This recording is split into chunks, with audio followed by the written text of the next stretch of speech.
Welcome to exam सहपाठी। आज के इस क्लास में सीटेट पेपर सेकंड के लिए हम लोग सामाजिक विज्ञान का जो है प्रैक्टिस सेट कर रहे हैं और इसमें हमने आज के हिस्ट्री के जो आपके प्रीवियस ईयर क्वेश्चंस पूछे हैं इसको शामिल किया है। ठीक है, तो आइए स्टार्ट करते हैं और देखते हैं पहला क्वेश्चन क्या है हमारा। पहला क्वेश्चन है कि परमहंस मंडली का गठन किस चीज़ के उन्मूलन के लिए हुआ था, यानी कि किस चीज़ को समाप्त करने के लिए परमहंस मंडली का गठन किया गया। सती प्रथा का, जाति प्रथा, बाल विवाह या फिर प्रतिष्ठा के लिए हत्या। तो ये जो आपका था ये था हमारे जाति प्रथा के अंत के लिए तो जो है परमहंस मंडली का गठन किया गया था। ठीक है ना। तो देखिए परमहंस मंडली का गठन जो है किसने किया था ये भी आपसे पूछा जाता है, तो ये भी आप देख लेंगे। तो ये आपका 1849-50 में महाराष्ट्र के दादोबा पांडुरंग और आत्माकृष्ण पांडुरंग के द्वारा इसकी जो है स्थापना की गई थी परमहंस मंडली की। ठीक है, किस चीज़ के लिए, तो जाति के उन्मूलन के लिए इसको स्टार्ट किया गया था। दूसरा क्वेश्चन हमारा है शासकों द्वारा मंदिर और मस्जिदों का निर्माण क्यों किया गया, यानी कि जो आपके पुराने समय में जो राजा होते थे वो मंदिर मस्जिद का निर्माण क्यों करते थे। पहला हमारा दिया गया है कि भगवान के साथ अपनी धनिष्ठता प्रमाणित करने के लिए, तो हाँ ये दिखाना चाहते थे कि हम भगवान को कितना मानते हैं। ठीक है ना। अगला हमारा है शक्ति और वैभव का प्रदर्शन करने के लिए, तो ये जितना विशाल मंदिर बनवाते थे इससे पता चलता था कि ये क्या कर रहे हैं, ये जो है आपके बहुत ज़्यादा शक्तिशाली हैं और इनके पास बहुत ज़्यादा धन संपत्ति है।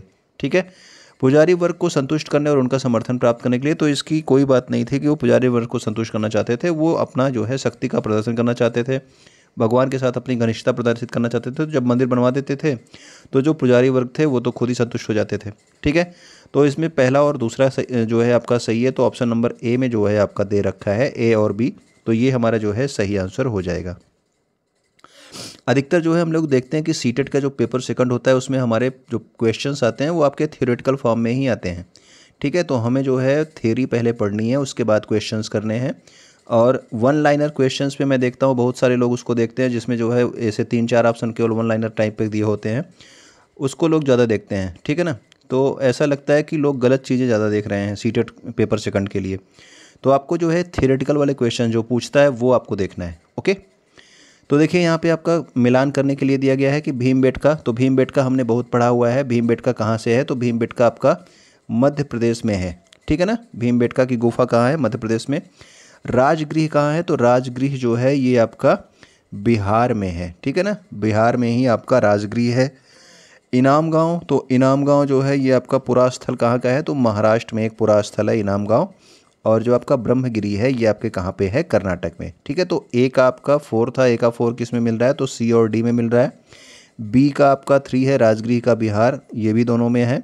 सी का आपका क्या है, सी का आपका महाराष्ट्र, इनाम गाँव का महाराष्ट्र, तो ये वाला ऑप्शन हमारा क्या हो जाएगा, सही आंसर हो जाएगा। ठीक है ना, क्योंकि यहाँ पे चौथे ऑप्शन में सी का 2 दिया है जो कि हमारा गलत है। तो ये मिलान वाला क्वेश्चन भी जरूर एक पूछ लेता है आपसे पेपर 2 में। अगला क्वेश्चन हमारा है ब्रिटिश शासन के तहत आदिवासी मुखियाओं के कार्य और अधिकारों में काफ़ी बदलाव आया। तो जब आपका ब्रिटिश शासन लागू हो गया था तो जो आपके आदिवासी जो आपके मुखिया होते थे, आदिवासी क्षेत्रों के जो मुखिया होते थे, उन पर अंग्रेज़ों ने अधिकार कर लिया और उनके कार्यों और अधिकारों में क्या कर दिया, काफ़ी बदलाव आया। तो ये कथन तो आपका क्या है, सही है। आदिवासी मुखियाओं को गाँवों के समूह में अपनी ज़मीनों का अधिकार मिला और साथ में शासकीय शक्तियाँ भी बनी रहीं। तो देखिए इनकी शासकीय शक्तियाँ अंग्रेज़ों ने छीन ली थी, यानी कि अब आप जनजातीय क्षेत्रों की केवल देखभाल कर सकते हो, वहाँ पे शासन नहीं कर सकते हो। ठीक है, ऐसा कर दिया था। तो ऑप्शन कथन भी आपका गलत है, कथन ये आपका सही है। तो इसमें जो आपका ऑप्शन नंबर ए है कि केवल ए ही हमारा सत्य है, यही हमारा सही आंसर हो जाएगा। ओके, तो ये हमारा जो है क्वेश्चन का आंसर हो गया। अगला हमारा क्वेश्चन नंबर 5 क्या कहता है, मुगल ज्येष्ठाधिकार के नियम में विश्वास नहीं करते थे। तो देखियो ये बात तो आपकी सही है कि जो मुगल थे वो ज्येष्ठाधिकार का जो नियम था उसमें विश्वास नहीं करते थे। अब ज्येष्ठाधिकार का नियम क्या होता है, तो इस नियम के अनुसार जो राजा का बड़ा पुत्र होगा उसे ही क्या माना जाएगा, उसे ही जो है राज्य सौंपा जाता था। ठीक है, तो मुगल जो है इसमें विश्वास नहीं करते थे। वो कहते थे कि वो किस में विश्वास करते थे, वो सहदायद की प्रथा को वो अपनाते थे। सहदायद की प्रथा क्या थी कि अगर आपके 3 बेटे हैं, ठीक है, तो तीनों बेटों को आप बराबर राज्य जो है बांट दो। ठीक है ना, जबकि ज्येष्ठाधिकार का नियम कहता था कि जो सबसे बड़ा है उसी को राज्य सौंप दो। ठीक, तो इसमें विश्वास नहीं रखते थे और ये विश्वास रखते थे सहदायत की प्रथा को अपनाते थे। तो ठीक है, तो देखिए जब आपके कथन और कारण वाले क्वेश्चन आते हैं ना, तो आप क्या करा करो कि कथन के बाद आप क्यों की लगाओ, ठीक है, क्यों की, फिर उसके बाद आप कारण पढ़ो। तो उससे जो है अगर आपका वो मिलता हुआ रहेगा कि इसकी वजह से हाँ ये कारण है, ठीक है ना, इस कथन का, तो पता चल जाएगा आपका। जैसे मुगल ज्येष्ठाधिकार के नियम में विश्वास नहीं करते थे, हम जानते हैं, हाँ ठीक है, नहीं करते थे क्योंकि वे उत्तराधिकार में सहदायत की प्रथा को अपनाते थे, ठीक है ना। तो हाँ, ये कथन और कारण दोनों ही सही है और ये सही व्याख्या भी है एक ही, क्योंकि दूसरे ऑप्शन में भी आपको दे रहा है कि ए और आर दोनों सही है, लेकिन यहाँ पे सही व्याख्या नहीं है। जब दो कथन जो है बिल्कुल एकदम उलट होंगे, ठीक है, यानी कि इन दोनों का कोई संबंध नहीं रहेगा, तब जो है ये दूसरा वाला ऑप्शन सही होता है, तो अगर दोनों सही रहेंगे तब, ठीक है। तो पहले तो आपको पता होना चाहिए कि कथन सही है, उसके बाद आप देखो कि उस कारण जो है कथन का कारण भी सही है कि नहीं सही है, ठीक है। तो दोनों चीज़ आपको ध्यान रखनी है। क्वेश्चन नंबर 6 हमारा क्या कहता है, अभिकथन ए और अभिकथन जो है आपका बी दे रखा है, ओके। तो यहाँ पे पूछा जा रहा है कि 1857 के विद्रोह के बाद जो आपके गोरखा थे, सिख थे, पठान थे और दक्षिण भारत में इन लोगों ने, अंग्रेज़ों ने क्या किया, अधिक सिपाहियों को भर्ती किया गया। देखिए इनकी नीति बदल गई थी। ये जो है 1857 का जब विद्रोह हो गया ना, तो उसके बाद जो है भारतीयों को कम जो है अपनी सेना में भर्ती करने का और अंग्रेज़ों की संख्या बढ़ाने का फैसला किया था, ठीक है। इनकी भर्ती की गई थी लेकिन अधिक भर्ती नहीं की गई थी, कम भर्ती की गई थी, ठीक है। और दक्षिण भारत के लोगों को तो बिल्कुल कम, उत्तर भारत के लोगों को तो नगण्य कर दिया गया था। ये सिपाही ईस्ट इंडिया कंपनी, तो पहला वाला कथन आपका गलत हो जाता है, ठीक है, क्योंकि जो है ज़्यादा भर्ती जो है इनकी नहीं की गई, अंग्रेज़ों की ज़्यादा भर्ती की गई 1857 विद्रोह के बाद। ये सिपाही ईस्ट इंडिया कंपनी के प्रति निष्ठावान थे और इन्होंने बगावत में भाग नहीं लिया था। तो ऐसी कोई बात नहीं है, ये भी हमारा कथन क्या है, गलत है, ठीक है ना। तो भाग तो लिया था, भारतीय सैनिकों ने ही तो विद्रोह किया था। तो इसका जो ऑप्शन सही हो जाएगा कि ए और आर आपका जो है दोनों ही गलत है। ऑप्शन नंबर डी जो है इसका सही आंसर हो जाएगा, ए और आर दोनों ही गलत है, ठीक है। तो ये आप ध्यान रखना। अगला हमारा है, श्री नारायण गुरु के द्वारा जाति समानता की आधार का मांग क्या था। जो हमारा जो पहला ही क्वेश्चन था जाति से आधारित, ठीक है। अब देखिए यहाँ पे एक और जाति से आधारित संबंधित क्वेश्चन है। ये आपका श्री नारायण गुरु वाला क्वेश्चन आपसे कई बार पूछा जाता है, तो ये ध्यान रखना कि इनका जो विश्वास था, इसमें भी आपको 3 कथन दे रखे हैं, आपको बताना है कौन सा सही है कौन सा गलत है।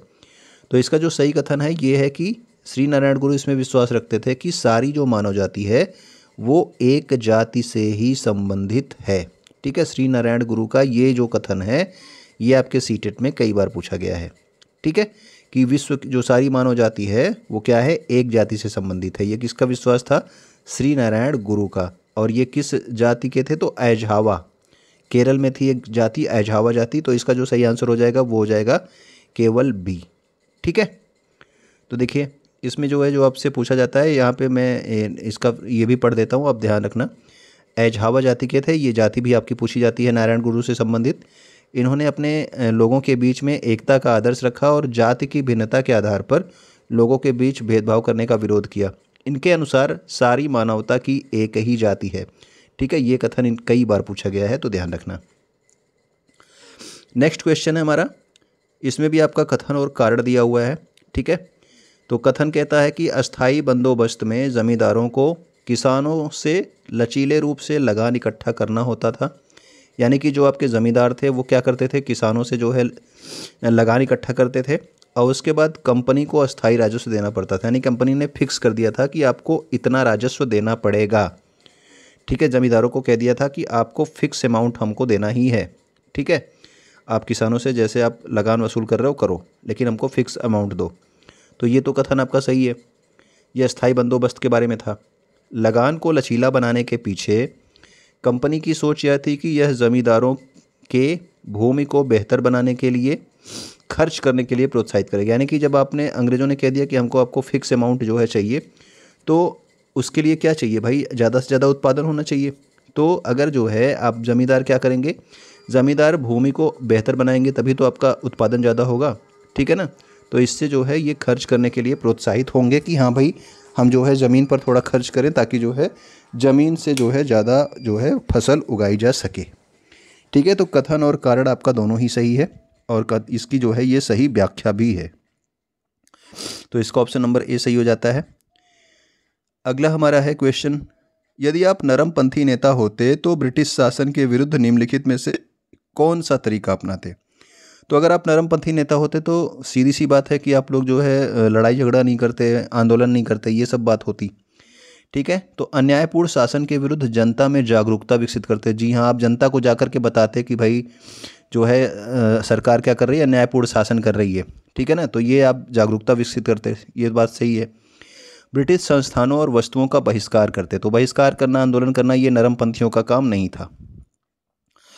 जनता की राय को प्रभावित करने के लिए देश के विभिन्न भागों में अपने प्रतिनिधि भेजते। हाँ भाई, अपने जो है किसी न किसी नेता को भेजते अलग अलग भागों में देश के, वो जाके लोगों को बताता कि भाई जो है अंग्रेज हमारे खिलाफ क्या कर रहे हैं, न्यायपूर्ण शासन कर रहे हैं, तो आप लोग जो है हमारा साथ दो। तो ऑप्शन नंबर ए जो मतलब कथन ए और कथन सी है, ये दोनों सही है। तो ऑप्शन नंबर बी में हमें मिल जाता है कि ए और सी जो है दोनों सही है, क्योंकि दूसरा वाला जो है आपके गर्म दल से संबंधित है। ठीक है, तो 9वें का जो है ऑप्शन नंबर बी हमारा सही आंसर हो जाता है। नेक्स्ट क्वेश्चन हमारा क्या है, तो नेक्स्ट क्वेश्चन है हमारा, महात्मा गांधी की अस्थियां कहाँ प्रवाहित की गई थी। तो महात्मा गांधी की जो अस्थियां थी ये प्रवाहित की गई थी इलाहाबाद में। ठीक है ना, तो इलाहाबाद में जो है प्रवाहित की गई थी फरवरी जो है आपके कौन से सन में, 1948 में। ठीक है, क्योंकि 30 जनवरी को इनकी मृत्यु हुई थी।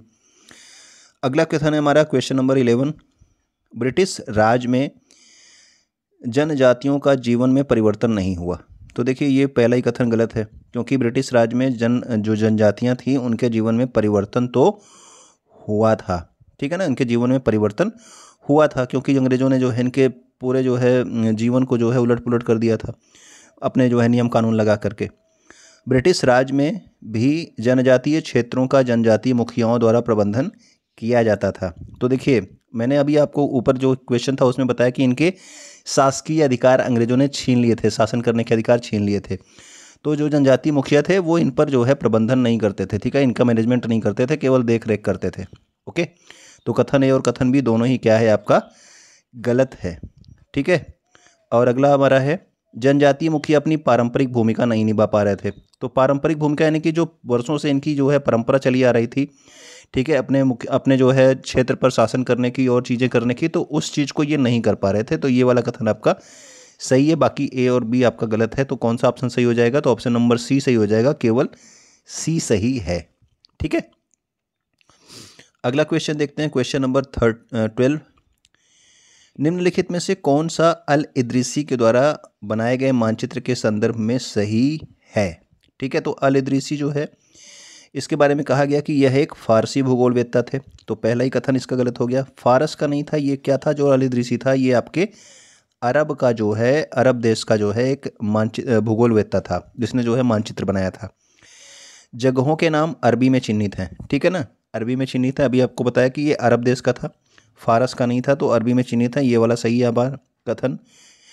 श्रीलंका ऊपर की ओर और उत्तर भारत इसमें नीचे की ओर दिखाई देता है। जी हाँ, जो अल इदरीसी ने मैप बनाया था उसमें क्या था कि उत्तर को ऊपर की ओर दिखाया, उत्तर को नीचे की ओर दिखाया था, उत्तर यहाँ पे साउथ को ऊपर की ओर दिखाया और उत्तर को नीचे की ओर दिखाया था। तो साउथ अगर ऊपर दिखाएगा तो श्रीलंका जो था ये कहाँ पे ऊपर की ओर ऐसे दिखाया था उसने। ठीक है ना, और उत्तर भारत यहाँ नीचे की साइड में दिखाया था उसने अपने मैप में, उल्टा उसका मैप था।